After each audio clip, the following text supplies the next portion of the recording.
Assalamualaikum warahmatullahi wabarakatuh. Perkenalkan, kami dari kelompok 4 yang beranggotakan saya, Nini Deatisa, NIM 2013-3078, Rosi Oktavianti, NIM 2013-3079, Rosi Fardini, NIM 2013-3080.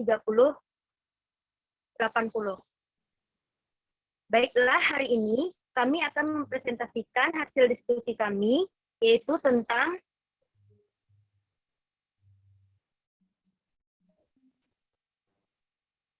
slide selanjutnya, yaitu tentang pajak bumi, bangunan, perkotaan, dan perdesaan atau PBB P2 Kota Bandung.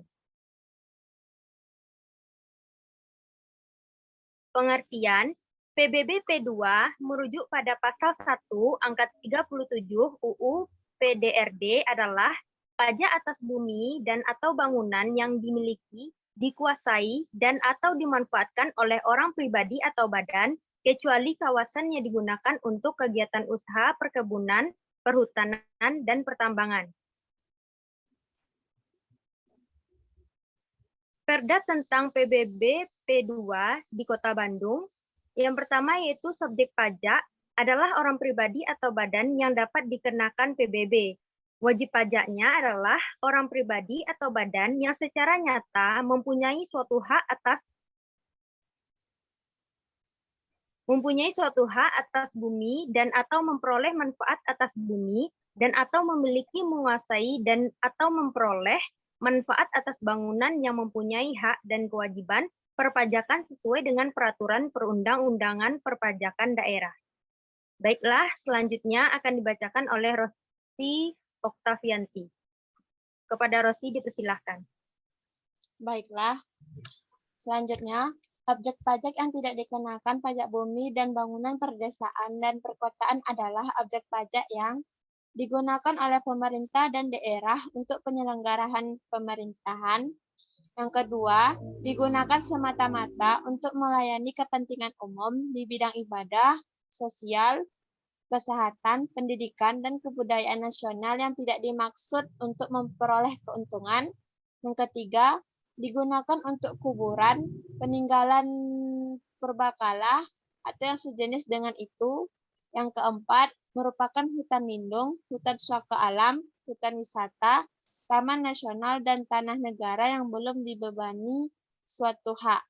Yang kelima, digunakan untuk perwakilan diplomatik dan konsulat berdasarkan asas perlakuan timbal balik. Yang keenam, digunakan oleh badan atau perwakilan lembaga internasional yang ditetapkan dengan peraturan Menteri Keuangan. Selanjutnya, tarif pajak bumi dan bangunan perdesaan dan perkotaan ditetapkan sebagai berikut. Yang pertama, untuk NJOP sampai dengan 1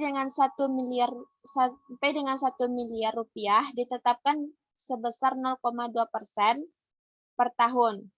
Yang kedua, untuk NJOP sebesar 1 miliar ditetapkan sebesar 0,3% per tahun.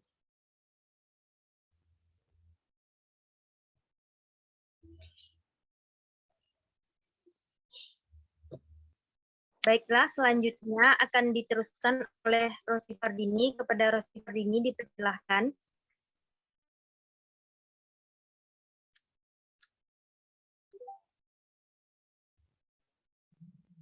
Selanjutnya, tata cara pembayaran dan penagihan berdasarkan pasal terutang berdasarkan SPPT sebagaimana dimaksud pada pasal 10 ayat 1 harus dilunasi selambat-lambatnya 6 bulan sejak tanggal diterimanya SPPT oleh wajib pajak. Kedua, SPPT, SKPD, STPD, surat keputusan pembetulan, surat keputusan keberatan, dan putusan banding yang menyebabkan jumlah pajak yang harus dibayar bertambah merupakan dasar penagihan pajak dan harus dilunasi dalam jangka waktu paling lama 1 bulan sejak tanggal diterbitkan.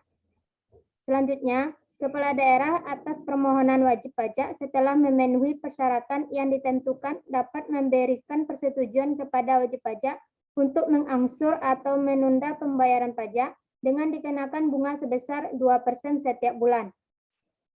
Selanjutnya, pajak yang terutang dibayar ke kas umum daerah atau tempat pembayaran lain yang ditunjuk oleh kepala daerah.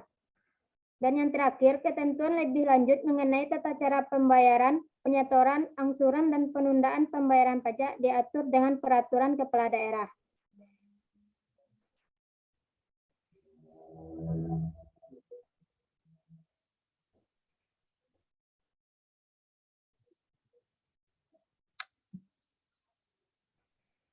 Selanjutnya, tata cara pemungutan berdasarkan pasal 11.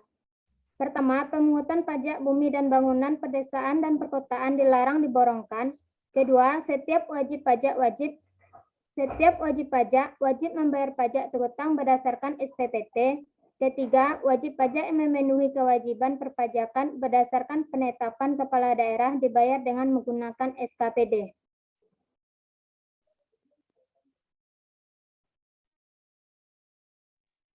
Baiklah, itulah tadi hasil diskusi kelompok 4. Apabila ada kesalahan, mohon dimaafkan. Wabillahi taufiq wal hidayah. Wassalamualaikum warahmatullahi wabarakatuh.